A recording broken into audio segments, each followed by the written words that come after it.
8 horas da manhã em ponto. Hoje é sexta-feira, dia 21 de maio de 2021. Começa aqui o Jornal da Bandeirantes. Gente, nós vamos juntos até as 10 horas da manhã com muita informação e notícia para você. Uma manhã que aparece diferente em São Paulo, né? Para quem acordou cedo, neblina forte na cidade. Siga com atenção aí. Agora a neblina já está melhor, mas durante a manhã nós tivemos aí dificuldade para o motorista visualizar a pista em alguns trechos da cidade, né? Daqui a pouquinho tem mais informações para você da cidade de São Paulo, mas vamos começar esse Jornal Gente falando sobre a CPI da pandemia, um dos assuntos mais importantes da semana em Brasília. Foram 2 dias de oitiva do general Eduardo Pazuello. Ontem eu pouco falei sobre isso aqui, estava esperando terminar o depoimento dele, afinal de contas, claro que a gente precisa dar ali a oportunidade da manifestação, dos questionamentos que são feitos aí aos depoentes dessa CPI, que até agora, né, tá se saindo como todos imaginavam. Uma grande disputa política de um lado, de outro, apoiadores do presidente e aqueles que são declaradamente de oposição, cada um tentando levar a discussão para o lado que mais lhe convém. Enquanto isso, a gente assiste a esses depoimentos e quem tem paciência, né, para acompanhar as longas sessões aí da CPI, com essas interrupções, às vezes por conta de debates acalorados, que até são naturais, né, não são esperados, mas são naturais. Nós tivemos mais uma percepção com o general Eduardo Pazuello, ex-ministro da Saúde, que não tinha comparecido na primeira oportunidade que foi convocado e foi muito questionado sobre diversos assuntos nesses 2 últimos dias pelos senadores da República. Vou destacar aqui o que mais chamou a atenção. O Cláudio, na sequência, pode trazer também a opinião dele e você, ouvinte, participar conosco desse debate aqui. A questão da falta de oxigênio em Manaus é algo que foi muito explorado e o ministro responsabilizou a principal fornecedora do produto, né? E o governo do Amazonas pelo problema. Também nós tivemos o questionamento sobre medicamentos que foram aí anunciados, né, como salvadores da pátria para se combater a Covid, e ele trouxe os esclarecimentos dizendo, né, que de alguma forma, em algum momento da pandemia, isso ajudou sim a diminuir o número de mortes.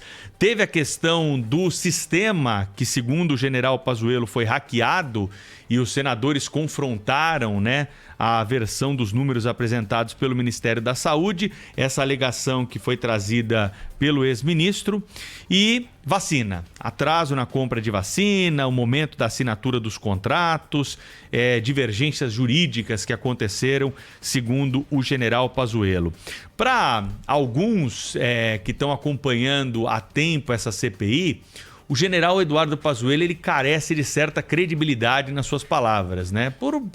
Pelo fato de trazer versões e também explicações, né, que não trazem para quem está acompanhando a CPI um sentimento de que aquilo realmente aconteceu daquela forma. E muitas vezes ficou nítida a sua intenção de proteger o presidente da República, o presidente Jair Bolsonaro, que certamente vai ser responsabilizado por integrantes da CPI. Mas o mais importante era tentar entender todos esses pontos, né? Por que o governo federal não foi mais presente na questão da falta de oxigênio em Manaus?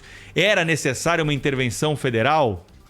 Ali, como nós tivemos, por exemplo, na gestão do Michel Temer na segurança pública no Rio de Janeiro, porque a situação saiu do controle, né? Estava totalmente descontrolada, as pessoas morreram por falta de oxigênio no estado do Amazonas. Nós presenciamos isso, uma das fases mais terríveis dessa pandemia de coronavírus. Então, carece de muita credibilidade, né, as declarações que foram dadas aí pelo ex-ministro general Eduardo Pazuello, que mostrou ali mais uma vez o desenho, né, que tinha sido orientado para que ele seguisse uma linha de raciocínio e, obviamente, tentasse livrar o presidente de algumas acusações. Vamos saber agora, na semana que vem, o que acontece com a Capitã Cloroquina, né? O brasileiro gosta desses adjetivos, desses nomes, dessas marcas. Afinal de contas, ela já até em determinada ocasião se apresentou dessa forma. E ela vai falar da defesa que fez do medicamento durante o caos em Manaus, vai trazer números, esses números vão ser confrontados. Não sei se a gente vai sair do lugar também com esse depoimento. Fato é que a CPI está avançando e na semana que vem esse é o depoimento mais aguardado. Enquanto isso, durante o fim de semana, novas estratégias vão sendo traçadas para que nós possamos ter, por parte, né, dos senadores, um encaminhamento já das questões que foram tratadas até o momento e possivelmente novos depoentes podem ser convocados e até mesmo acariações não estão descartadas para os próximos passos dessa CPI. O Cláudio Humberto está conosco, direto de Brasília, vai trazer destaque também para você na abertura do Jornal Gente. Fala, Cláudio. Olá, Pedro. Muito bom dia, Pedro Campos. Bom dia, Brasil. De fato, a CPI tem mobilizado as atenções, sobretudo da imprensa brasileira, né? O país está tocando a vida. Boas notícias e notícias inclusive importantes, né? Com uma decisão histórica da Câmara dos Deputados na madrugada de ontem de aprovar a privatização da Eletrobras, o anúncio de recorde na arrecadação de tributos no Brasil, o que mostra mais um indício forte da retomada da economia, porque afinal de contas, se o dinheiro não estivesse circulando, não haveria aumento na arrecadação de impostos. Muita coisa importante acontecendo, mas as atenções estão todas voltadas para a CPI, que na minha opinião, eu ontem percebi isso mais uma vez. O que a gente está percebendo ali é um ambiente meramente eleitoral, né? É muito precisa a percepção da população brasileira manifestada em pesquisa divulgada anteontem pelo Paraná Pesquisas, né, uma pesquisa nacional indicando que para a maioria dos brasileiros, a maioria dos entrevistados, a CPI da pandemia não passa de um jogo político eleitoral. 44%, mais de quase 45% dos entrevistados apontam essa interpretação, né, essa análise, essa avaliação do trabalho da CPI. Somente 19% dos entrevistados consideram que a CPI pode chegar a algum lugar, pode punir gestores que mandaram mal no combate à pandemia, etc. e tal. E o que a gente vê, o jogo político permanente, né? Uma CPI que tem mais lacração do que indagação. Né? Os senadores usam do seu espaço, se inscrevem e aí fazem um discurso durante 15 minutos em rede nacional de graça e a gente ali, né, assistindo aquilo. Né? E nem sequer fazem perguntas, muitos deles. Né? Foi uma demonstração constrangedora desse viés da CPI, que é majoritário, foi a participação da senadora Gabrilli, que é uma pessoa muito admirada. Né? Ontem ela foi o último dos parlamentares inscritos, e ela falou, fez lacração durante um tempão, e no final ainda disse assim, eu não quero nem saber, não quero nem ouvir a resposta do depoente. Ora, o cara está lá para responder a perguntas, foi convocado para isso, né? Para esclarecer, para informar, para responder, afinal de contas, as perguntas, por mais incômodas, agressivas que sejam, ele tem que responder, e ele estava há 2 dias se dispondo a isso, apesar de ter um habeas corpus que lhe garantiu o direito de não responder a coisa alguma. Ele respondia tudo, mas ninguém estava interessado nas respostas. As pessoas estavam mais interessadas, os senadores, em lacrar, né? Em fazer discurso. Para quê? Para que aquele discurso possa ser pensado e colocado nas suas redes sociais, mandando para os seus seguidores, seus eleitores, e também para guardar para a eleição que será realizada no ano que vem. Um dos aspectos mais curiosos dessa lacração, né, foi até documentado, que é exatamente a questão do oxigênio de Manaus. Muita gente querendo atribuir culpa, né, ao Ministério da Saúde, mas assim, eu acho até que o ministro mandou mal mesmo, né? Ele demorou um pouco, etc. e tal, a agir para enfim, ajudar o estado do Amazonas a superar aquela dificuldade. Mas também é o seguinte, muita gente acha que o Ministério da Saúde é quem abastece estados e municípios com oxigênio. Isso não é verdade. O Ministério da Saúde não faz isso, não tem essa logística, não tem essa prática, essa expertise, essa rotina. Então, quando chega lá a informação de que no estado do Amazonas, que assim, não há estado brasileiro cuja logística seja mais complicada para chegar a qualquer coisa do que o estado do Amazonas. Quem conhece o Amazonas sabe o que eu estou falando, né? O transporte é fluvial, as pessoas viajam horas, às vezes dias, né, para ir da capital Manaus para qualquer outro município. Para chegar a Manaus também é uma coisa complexa se não for por avião. O transporte de oxigênio exigia cuidados de segurança, porque em determinadas situações pode até explodir no ar. Tem uma série de problemas que as pessoas não sabem disso, né? Por exemplo, o Ministério da Saúde é obrigado a manter estoques, manter compras regulares de uma série de itens de saúde pública que estão listados num documento que é lei, chamado Relação Nacional de Medicamentos Essenciais. A sigla é RENAME. Fora daquilo, o Ministério da Saúde não é obrigado a comprar nada, a lei não determina nada. Essa é uma questão lá do SUS, né? Tudo o mais, além do que está nessa relação, o Ministério da Saúde oferece os recursos, dá o dinheiro para que o Estado e o município compre, ou indeniza a compra que foi feita pelo Estado ou pelo município. Oxigênio medicinal não faz parte dessa relação nacional de medicamentos essenciais, não é? E o ministro disse que mandou dinheiro, que dinheiro não faltou. E aí a gente assistiu na CPI um levante contra essa afirmação do ministro e de seus aliados. O senador Eduardo Braga, indignadíssimo, não pode, o senhor está dizendo uma coisa que é uma mentira e não sei o quê. O presidente da CPI também subiu nas tamancas, perdeu a linha, inclusive. Por quê? Porque os dois são do Amazonas e os dois são candidatos na eleição de 2022. O presidente da CPI é candidato à reeleição como senador, mas, de repente, ele que já foi governador, ele também é tido e havido como um dos prováveis candidatos ao governo do Amazonas. O Eduardo Braga está em campanha para ser governador do Amazonas outra vez. E ali os dois estão meio que disputando o espaço. E ainda há aquela suspeita de que suspeita nada, né? Isso inclusive houve tratativas nessa direção, de que o Pazuello também, imagina que loucura, quer ser candidato a cargo majoritário, ou seja, senador, governador lá no Amazonas no ano que vem. Então eram três figuras, né, político-eleitorais que estavam ali no plenário. Bom, a gente assistiu essa lacração do senador Eduardo Braga, a lacração do senador Omar Aziz, mas no escondidinho da CPI a conversa deles era completamente diferente.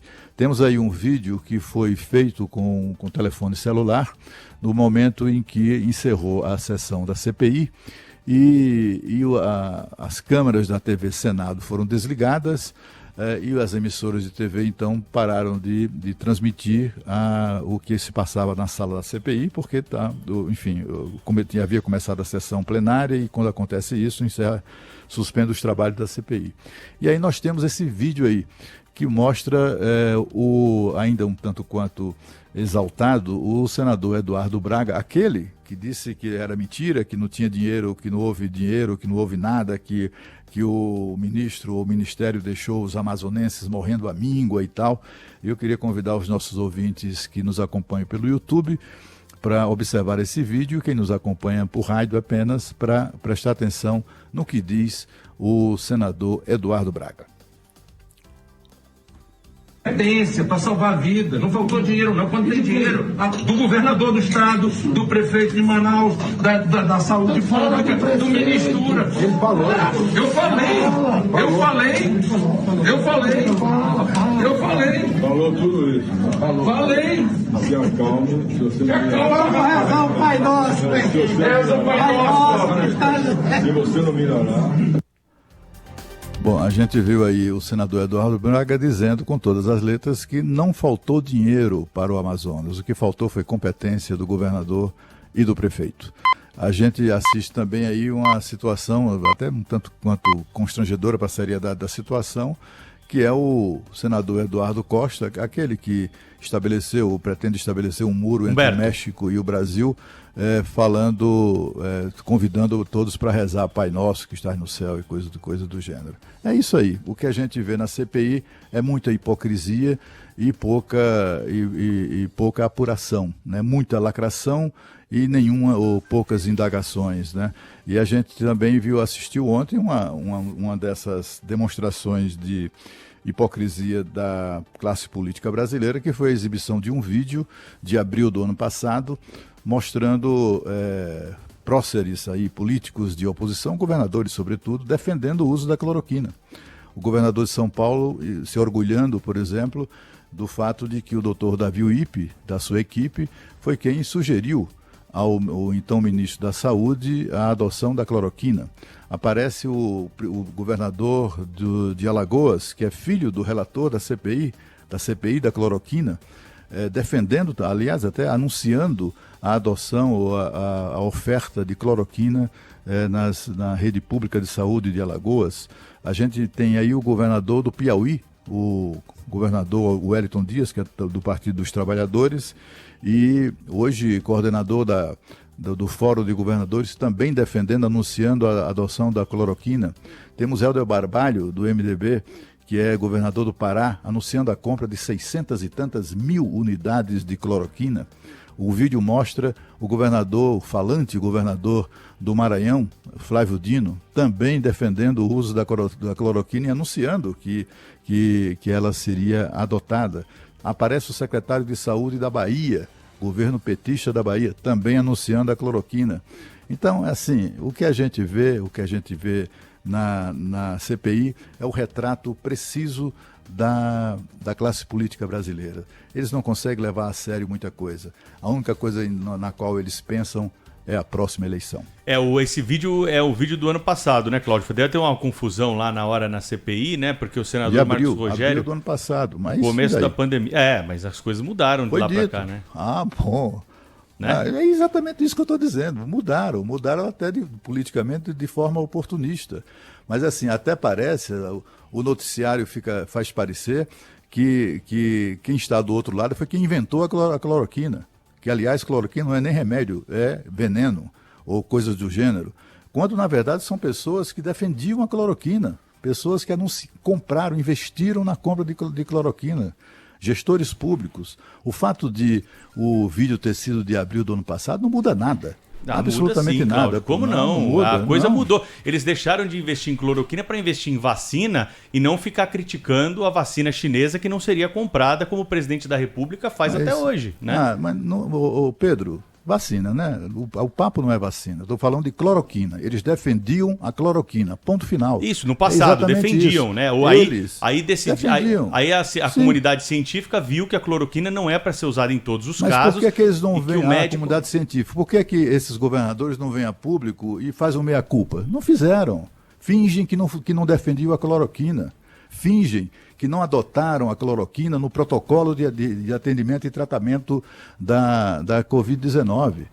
Eles erraram, tanto quanto o governo federal, o presidente errou, etc. Eles também erraram. Então, mas a discussão... aí eles fingem que isso não aconteceu, estão loucos para apagar esses vídeos todos para isso não ser usado contra eles, como foi usado ontem na CPI da pandemia. E aí aquela história, né? Quando é assim, tem um lado que pode recorrer a qualquer coisa, meter o dedo no olho, puxar cabelo, né, na hora da briga. Agora, quando se trata do sentido inverso, aí o outro grupo não pode agir da mesma maneira. Não acho que é isso, não. Aí aparece uma rede de defensores também, né?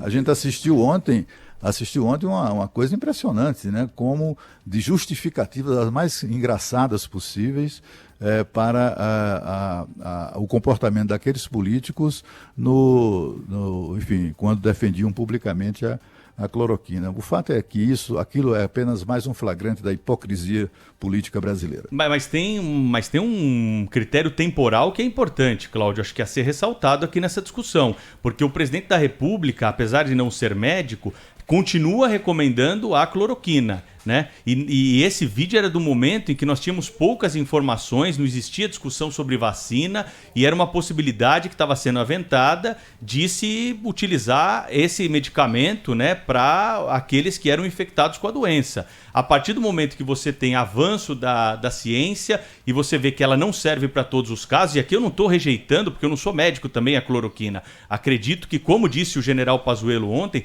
essa é uma decisão que tem de caber ao médico. Se o médico te receitar e você confiar no médico, você tem que tomar o remédio que o médico te dizer. Agora, o que o senador Marcos Rogério quis fazer ontem, né, numa atitude pouco republicana e pouco informativa, foi misturar as coisas, trazer para hoje um discurso que não era da atualidade. Acho que não. Ele tinha que fazer isso sim. Afinal de contas, quer dizer, então, que os governistas podem apresentar vídeo do presidente falando em cloroquina. E os governistas não podem fazer o mesmo em relação aos outros. Porque ele continua falando, os outros mudaram, né? Pedro. É isso. Entendeu? Enfim, não, é a mesma coisa que você pegar uma coisa que a gente falou no começo da pandemia aqui no Jornal Gente e hoje, com todas as informações que nós temos, pegar essa mesma declaração. Alguma coisa pode ter mudado nesse meio tempo, claro, né? Que sim, Pedro, mas nós não apenas não temos papel na gestão pública, não é? Como não fomos eleitos para isso. E nem também fazemos a gestão do dinheiro público na aplicação de recursos, na compra de materiais contra doenças e contra epidemias e pandemias. Os governantes, os governos estaduais, investiram em cloroquina, mesmo não havendo recomendação científica para isso. O doutor Davi Uip, segundo está lá no vídeo, ele mesmo diz no vídeo, ele participou de uma reunião com o então ministro da Saúde e estava entre os especialistas que recomendaram a compra de cloroquina e distribuição para todos os hospitais públicos e privados do país. Vem cá, eu acho que em abril como hoje não havia recomendação científica para isso. E, no entanto, o governo federal só o governo federal é que ofendeu a ciência. Porque naquela época também não havia recomendação científica para o uso da cloroquina, hidroxicloroquina, essa ivermectina, sabe? Não havia indícios científicos de eficácia desses medicamentos. E esses gestores públicos, esses governadores, o defenderam. Mais do que isso, gastaram dinheiro público comprando esses medicamentos. Ah, mas como eles são de oposição, eles estão perdoados? 11 999 048756. Bom dia, amigos da Bandeirantes. Meu nome é Armando Correia, falo de Santo André. E a respeito da CPI, a minha opinião é que essa CPI não deveria ser realizada agora, e sim mais para frente, porque o que aconteceu já aconteceu, e o que vai ser apurado, independente do tempo, vai ser o mesmo resultado. O que deveria se preocupar agora é com relação à vacina, a preocupação em trazer a vacina para o Brasil. É esse tipo de trabalho que deveria estar sendo feito agora. Essa é a minha opinião. Um forte abraço a todos e um ótimo final de semana. Pedro, bom dia. Aqui é Antônio Gonçalves de Osasco, 75 anos. Eu quero saber o que vai acontecer com governadores e prefeito. Lá em Manaus, um hospital que o prefeito construiu em cima da água, a água levou embora. Cadê o dinheiro? Bom dia, Thaís. Bom dia, Pedro. Bom dia, Cláudio. César manda aqui em São Paulo. Cláudio, eu estou ouvindo o seu comentário aí a respeito da performance sofrível dos nossos senadores aí no processo da CPI. Mas vamos combinar, né? Os inquiridos também, pelo amor de Deus, né? Meu Deus do céu. Ali se trata de rotos indagando os rasgados, né, Cláudio? Meu Deus. Bom dia. Bom dia, Bandeirantes, Pedro, Cláudio Humberto, Rogério de Santos. Essa polarização política, né, o que nós estamos vendo todos os dias, né, está asfixiando o país, né, e matando o país na fome e na ignorância. Né? Brasil, país da mentira. Bom dia. Bom dia, Pedro. Bom dia, Cláudio. Meu nome é Sérgio, sou professor de São Bernardo do Campo. A CPI é extremamente importante, são mais de 430 mil mortos, e nós temos um general mentiroso e um capitão cloroquina. Vamos ver aonde vai dar isso. Bom dia, Band. Antônio da Água Rasa. Agora vocês me respondam. Por que agora a próxima sessão da CPI vai ser só na terça-feira, né? Por quê? Porque esses vagabundos não trabalham de segunda e sexta. Isso é um absurdo. Isso é um tapa na nossa cara. Bom dia. Bandeirantes. Em sua defesa. Ao seu lado. Sempre. Rede Bandeirantes de Rádio.